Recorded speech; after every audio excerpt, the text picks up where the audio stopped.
Hi folks, I'm just joined by David Cargill here and we're just outside Ballyclare, and I just wanted David to talk me through the smaXtec system that he uses in the farm. David, firstly, thanks very much for having us over. No problem. David, tell us a wee bit about the farm here and the number of cows and stuff just before we get into the... I know a Hollybank farm here. Currently we're milking 148 pedigree Holstein cows. We're averaging about 36.5 litres roughly, and try to get a big emphasis on animal health and try to get forage into cows.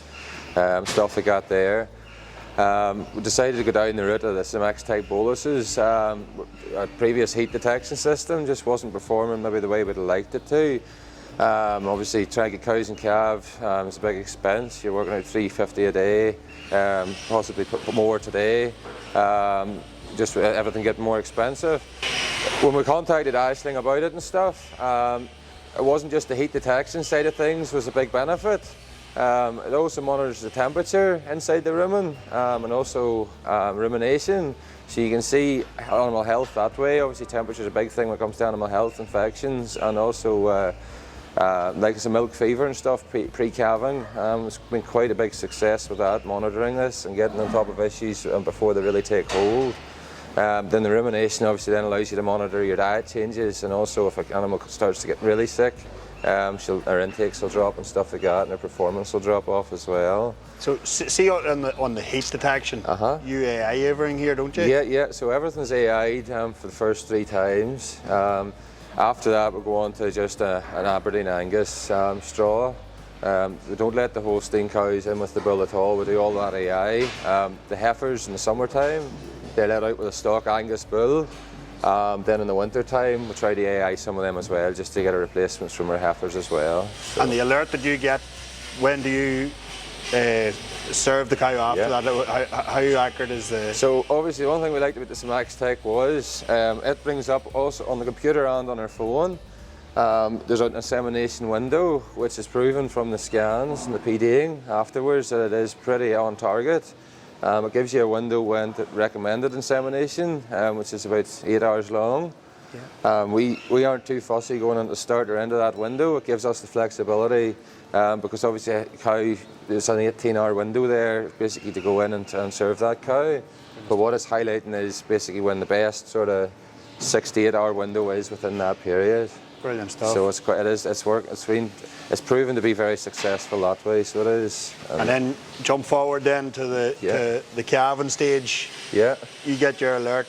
Correct. What sort of a window have we got there? So time? Obviously there's a pre-calving detection with the system. At the start we're very wary of it, but it has proven itself very, very well.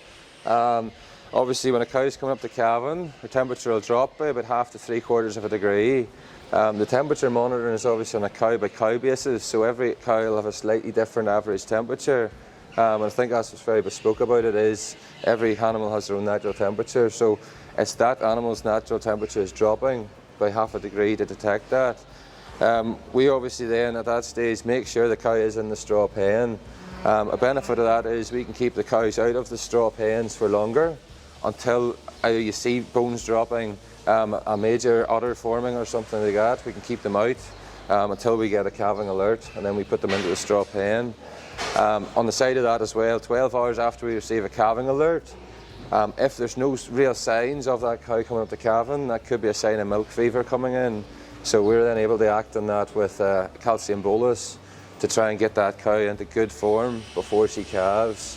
And then leading on from that, then you're hopefully going to have less likely chance of health cleanings and matrices developing from that. Good stuff. And then you're obviously getting her off to a better start as well. So. And see on animal health then, just with the monitoring of the temperature, it'll obviously pick up then other potential diseases or whatever. And you get that before you'll see the clinical signs?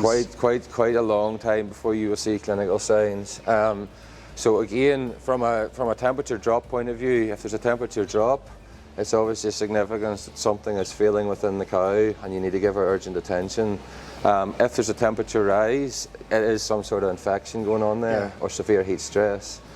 We haven't encountered heat stress just yet, but from an infection level point of view in the cow, it's very simple to detect it. It can either be mastitis, pneumonia, lameness or matrices. That's the most common things it could be.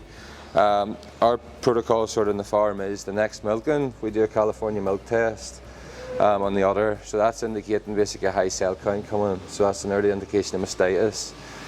If that's the case, it allows us to have more success with the more organic, natural ways of treating it, such as the actual bolus to put down to reduce the cell count, to flush out the biofilm. We've had a great success with that, but I think it's backed up with the smaXtec early indication system. Obviously then, the other symptoms is your pneumonia, your lameness, maybe an abscess or something, could be inside the foot. It basically then allows you to monitor that cow over the next few days. Another thing we've picked up quite well was E. coli mastitis. It's an ongoing issue now, more so probably because the cows are getting a wee bit softer maybe. Basically you're going in straight away, you're picking up that with the California milk test, and it allows you then to go in more with oral fluids and stomach pump cows to get her energy up. And if you can flush that infection out, even if you have to go in with antibiotics in that case, you can monitor the cow's performance to those antibiotics. You can see her temperature response, you can see the Metacam bringing her temperature down, you know how long the course needs to be, etc. So you can then get, if there is need necessary for antibiotics, you can get your milk into the tank sooner, because you can see the treatment's actually working as well.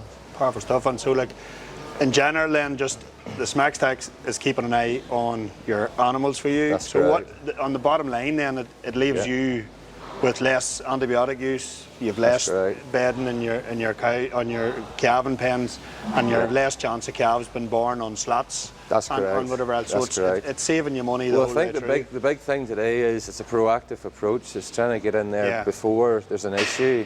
And it's nipping an issue in the bud before it becomes really severe, and that's where you're making them big savings.